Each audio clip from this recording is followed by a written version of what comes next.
इसके दौरान आपके साथ काम करते वक्त, क्योंकि आप इतने रियल स्पेस में अपना परफॉर्मेंस देते हैं, एक्टिंग करते हैं, उन्हें अपने सीन को इम्प्रोवाइज करना पड़ता था आपको मैच करने के लिए, and he gave you this compliment, he said he learn a lot from you, what's your take on that?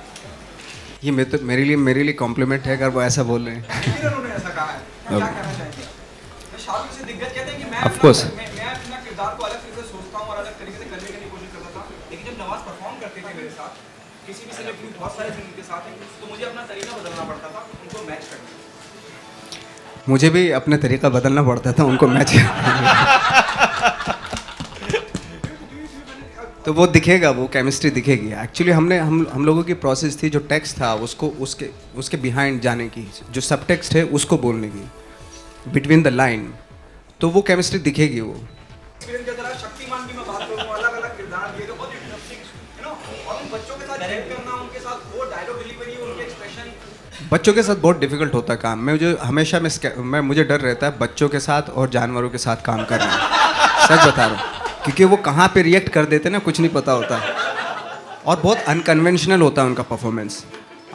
आपको कन्वेंशनल एक्टर का मालूम होता है, अच्छा यहाँ पे ये पॉज लेगा, यहाँ पे ऐसे बोलेगा, थोड़ा मालूम होता है। लेकिन बच्चे कहाँ पे किस तरीके से रिएक्ट कर देते हैं। अच्छा, करते हुए तो ज़्यादा कुछ पता नहीं चलता, लेकिन जब उनको स्क्रीन पे देखते हैं उनकी बेस्ट परफॉर्मेंस हो जाती है। आप किसी जैसे गाय को दिखानी है तो वो कहीं भी रिएक्ट कर देगी, लेकिन बहुत अच्छी लगती है वो। तो बहुत स्कैरी एक्सपीरियंस रहता है बच्चों के साथ काम करना।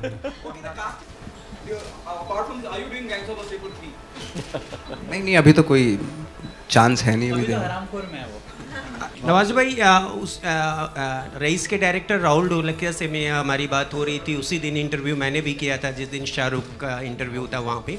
तो उन्होंने पहले आपको स्टोरी रईस की पहले आपको सुनाई थी, और उनका ये कहना था कि जब हमने स्टोरी सुनाई तो नवाज भाई ने बोला कि मैं कॉप्स जो पुलिस का रोल है वो करूँगा, लेकिन वो चाह रहे थे कि आप लीड प्ले करें।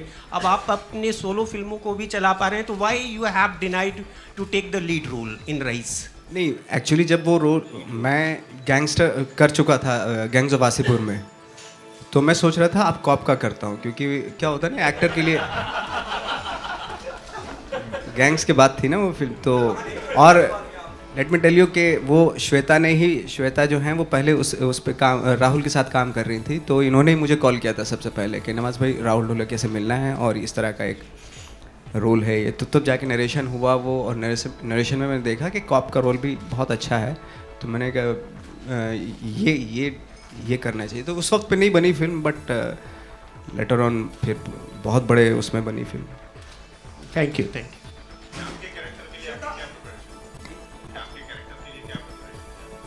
शाम के कैरेक्टर के लिए जैसे मैंने बताया था, बहुत ही स्पॉन्टेनियस, बहुत ही इम्प्रोवाइज और करके हमने किया। और सबसे अच्छी बात ये थी कि सारे एक्टर, जैसे श्वेता है, मैं और जो बच्चे थे, हम लोग एक ही होटल में थे और वहीं पे हम रिहर्स करते थे, उसके बाद हम चले जाते थे उसको सीन को करने के लिए। तो ये जो श्लोक का जो ये स्टाइल जो था, और जैसे श्लोक ने भी बताया कि बहुत ही स्पॉन्टेनिटी इसलिए थी हर सीन में कि श्लोक ने जैसे कि हमें ये सीन इस तरीके से करना, अगर उस तरीके से नहीं हुआ, दूसरे तरीके से हो गया, तो वो भी ये नहीं कि स्टेज नहीं किया। और बहुत ही, अगर आप देखेंगे फिल्म को तो उसमें बहुत ही इम्प्रोवाइज चीज़ें हैं, बहुत सारी ऐसी चीज़ें हैं जो अमूमन फिल्मों में देखने के लिए नहीं मिलती आपको, क्योंकि फिल्मों में अक्सर होता है बहुत स्टेज्ड, फंबल भी नहीं होता, एक डायलॉग के बाद दूसरा डायलॉग बोलता। हमने वो सारे मिथ ब्रेक करने की कोशिश की कि अगर ये बोल रहा है उसके साथ मैं भी बोल रहा हूँ, तो क्योंकि जो आम लाइफ में होता है, फंबल भी करते हैं आम लाइफ में, हम फंबल्स को कभी दिखाते नहीं हैं, ओवरलैपिंग को कभी दिखाते नहीं हैं कि अरे ये तो लोग क्या कहेंगे, लेकिन इससे डरना नहीं चाहिए। तो हमने अननोइंगली, मुझे लगता है कि इस पिक्चर में हमने बहुत सारे मिथ तोड़ी हैं, भले ही बहुत छोटे प्लेटफॉर्म पे तोड़ी हूँ, बट हमने as an actor, as a director, हम लोगों ने कोशिश की कि वो जो सारी चीज़ें हम लोग दिखाते हैं कि एक डायलॉग ख़त्म हुआ, उसके बाद दूसरा बोलता है। नहीं, ज़रूरी नहीं है आप बोल रहे हैं उसके बीच में मैं भी बोल सकता हूँ, ज़रूरी नहीं मैं आपकी तरफ ही देख के बोलूँ, मैं इधर भी काम करते करते भी बोल सकता हूँ।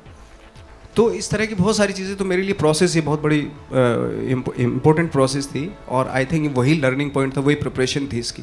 और एक बात और बोली थी आपने कि शाहरुख खान कई बार टेक देते हैं, लेकिन सलमान भाई सिर्फ एक बार आते हैं और एक ही टेक में वो फिनिश कर जाते हैं। नहीं, कई बार नहीं देते वो टेक, वो भी एक ही टेक में ओके कर देते हैं। भाई मेरे से ये सब वो ऐसा होता है कि कभी कभी मन करता है एक टेक ओके हो गया, अब दोबारा फिर से कुछ और निकालते हैं चीज़ इस टेक में, वेरिएशन में, वैसा होता है। और भाई ये नहीं कि नहीं, आपने बोला भाई जो है तो एक टेक ही देते हैं, उसके बाद मना कर हाँ, भाई का ये है कि एक टेक हो गया ओके, अब दोबारा नहीं मांगने का है।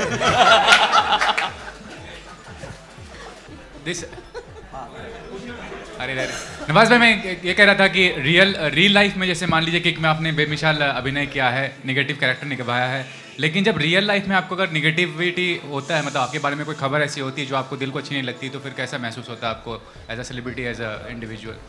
रियल लाइफ में ऑफकोर्स दुख होता है, कोई अगर नेगेटिव खबर आती है ना, दुख होता है। हालांकि मैं उसमें भी रियल लाइफ में ज़्यादा एक्टिंग करता हूँ, मैं ऐसा दिखाता हूँ मैं बहुत आराम से हूँ, लेकिन अंदर बहुत कुछ चल रहा होता है, बट आई थिंक मुझे कभी कभी ऐसा लगता है कि मैं रियल लाइफ में ज़्यादा एक्टिंग करता हूँ।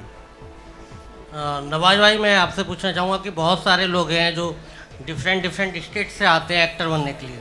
जब भी मैं बात करता हूँ तो नवाजुद्दीन का नाम आ जाता है।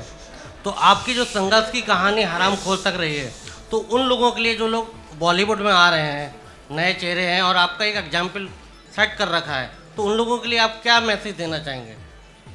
खैर, मैं मैसेज देने को लायक तो अभी हुआ नहीं, मेरा भी शुरुआती है। अगर देखा जाए तो 2012 से मेरी शुरुआत हुई है, क्योंकि तभी से मेरी फिल्में आनी शुरू हुई। बहुत सारे लोग हैं जो अपने मुजफ्फरनगर, नोएडा उस वेट से आ रहे हैं अब तक जी, और आपका एग्जाम्पल दे रहे हैं हम लोग। मैं तो देखो उन लोगों के लिए कुछ तो कहेंगे। मैं तो इतना कह सकता हूँ कि जो वो लेके आते हैं अपने शहरों से, अपने बचपन से, वो चीज़ें संजो के रखें, क्योंकि वही यूएसपी होती है, वही काम आती है। अगर आपकी सफलता की बात करें तो आपकी इतने सालों में आपके सफलता के पीछे कौन रहा, किसको आप श्रेय देना चाहेंगे? नहीं, मैं अभी कहाँ अपने आप को सफल मानता हूँ। मैं तो अभी शुरुआत है, अभी अगर अभी से अपने आप को मानने लगोगे कि मैं सफल हो गया, तो वो कहीं ना कहीं करप्शन आने लगेंगे दिमाग में। तो मैं नहीं मानता, मेरा काम है काम करते रहना। जब मैं काम करूँगा तो मेहनत करूँगा और कोशिश करूँगा कि दुनिया की सबसे अच्छी एक्टिंग करने की कोशिश करूँगा। ये इस कॉन्फिडेंस से मैं आता हूँ, भले ही हो पाए ना हो पाए वो दूसरी बात है। नवाज भाई, आपने एक इंटरव्यू में कहा कि लड़कियां पटाने के लिए आप पतंग उड़ाया करते थे और पतंग के माध्यम से मैसेज दिया करते थे। कभी कुछ ऐसा हुआ किसी ने आपको हरामखोर का टैग दिया हो? कौन से जख्म को रोक रहे हो? नहीं, कभी ऐसा हुआ, इत्तेफाक हुआ कि आपने किसी को सेट करने के लिए पतंग उड़ा के छत पे छोड़ दिया और पैगाम दे दिया आई लव यू? नहीं, मैं एक्चुअली पता क्यों एक्टर बना, मैं उधर से रिजेक्ट हो गया था। तो मैंने कहा कोई ऐसा डिपार्टमेंट करते हैं जहाँ अपनी जो अंदर की वो पूरी भी हो जाए और ऐसा भी लगे कि लड़की पट भी गई। तो फिल्मों में ऐसे ही होता है ना कि प्यार भी, रोमांस हो रहा है, और रोमांस में मैं महसूस करने लगता हूँ कि वहाँ पे तो रियल लाइफ में तो हुआ नहीं था, मैंने चलो यहाँ हो गया, भले चाहे फिल्म में हुआ हो तो अच्छा है, ठीक है।